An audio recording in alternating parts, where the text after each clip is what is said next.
I spent the better part of a week coming up with some bullshit, but believe me, I know the feeling. You wouldn't believe how long it took me to come up with this. In prayer and just saying, God, show me something, and I'll share with you. Some things I'll share with you. I think he showed me about the next president, but I'm not supposed to talk about that, so I'll leave you in the dark. Probably just as well. Probably just as well, but I think I know who it's going to be. Yeah, viewers probably don't want to hear about how Barack Obama's going to be re-elected president of the United States. All right. I'm going to read just what I wrote down, and I'm as if I'm hearing from the Lord these words. Ain't this some shit, motherfucker, off his medication? Jesus fucking Christ. Your country will be torn apart by internal stress. A house divided cannot stand. So the Lord speaks in cliches. Terrific. Your president holds a radical view of the direction of your country, which is at odds with the majority. Expect chaos and paralysis. Well, gee, then it's a damn shame there's no super being who could take care of all this.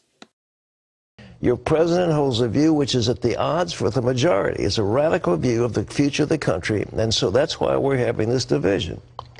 This is a spiritual battle which can only be won by overwhelming prayer.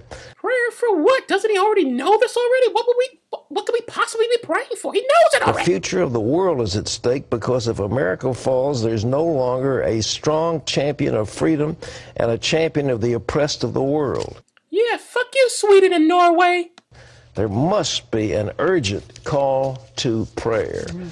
Okay. And then... oh, yes, do go on. The Lord said, a time of maximum stress. Thank goodness for Oxycontin. Otherwise, I don't think I could sit here and listen to this shit.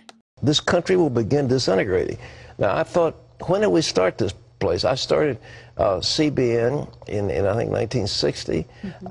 We had, you think of all the things that went on. You had the assassination of President, the assassination of Martin Luther King. That Superman in outer space did nothing to prevent, did nothing to stop. But please do go on, Grandpa. You've got a war in Vietnam. You've got all these things.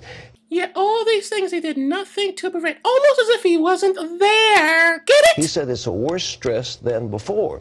So I'm saying, God, let me give you some suggestions, and you tell me if any of them is right, you know. Great, a guessing game. Hey, I got a suggestion. Fuck you, God. Pick one. So I said, is it an EMP blast? No, that isn't it. Is it a cosmic or solar radiation blast? No. Is it the Mayan galaxy alignment? No, it's not that. Which will shock many. Is it Iranian or North Korean nuclear threat? No. Is it an earthquake or a volcano? No. Is it a massive power failure? No. What is it? It's an economic collapse. And God said, and I quote, this is not my judgment. They are bringing it upon themselves. Well, that certainly gets him up the hook then, doesn't it? Jesus, what a fucking motherfucker. Hello and welcome to Atheist Bible Study. I'm Joe Dixon. We're going to do something a little different today. Rather than me read directly from the Bible, I'm just going to summarize what's in there. I mean, why should I be different than anyone else? Anyway, so let's summarize what's happened. Now, in this part of the story, right, Jesus is forgiving sins, or at least it's called Jesus Preaches on Forgiveness. Still from the Children's Bible. I'm still getting, that's my source material, people. My source material. All right, I got to be quick here. We want to get this under 5 minutes, or at least at 5 minutes. And that Pat Robertson thing, it's like 3 minutes. So let's get into this. All right, so Jesus preaches on forgiveness. And so Jesus hanging around, the Pharisees bring this woman to him and said, this woman is sinned, she's sinned. They don't say what the sin is, but she's a woman, so presumably her sin was thinking or independent something. She probably like moved out of her husband's house, besides she wanted a life of her own, she worked, whatever. And they said, she's a sinner, she's a sinner. And Jesus sees her and goes like, he is without sin, cast first stone, that shit. And everyone goes, I guess I'm with sin, so I won't cast first stone. No one's a hypocrite. No one goes like, I have those sins. Boom. And Jesus goes like, hey, what are you doing? I know you have sins. They're like, I don't think I have sins. I don't know. What sins do I have? I like hitting women with rocks. What's the big deal? But anyway, Jesus, by the way, does not condemn beating people to death with rocks. He just simply says those are out sin. So if there was somebody who thought they was out sin and who wanted to crack this one with a rock, he could have done it, you know. So anyway. What if a 5-year-old walking by and threw a rock at him? It'd be okay, because 5-year-olds would sin? I guess so, because if you're born, you're a sinner automatically according to the Bible. Anyway, so So no one cracks this woman's head open, and so because this isn't a Muslim country, so she's allowed to leave, and she says, "Yeah, sin no more. Thank you very much. I decided they're not going to beat you to death. Just go about your business, because I decided that we're not going to do that," which is cool. That's good. I'm glad he let her live. But nice if he just condemned stoning people to death in general, but in this section of town where those people saw him talking, they're not going to do that again, I guess. I don't know. Or next time they'll say, let's not be with sin when we crack someone to death with a rock. But whatever. Anyway, she's alive.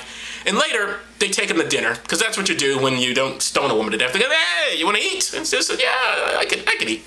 So they take Jesus this house, and he's sitting there, and this woman comes in. She's crying, tears, and she starts cleaning Jesus' feet, which is what you do when there's a dinner guest. You invite a woman in, or a woman just comes into the house and starts cleaning the guy's feet. You know, we've all had this.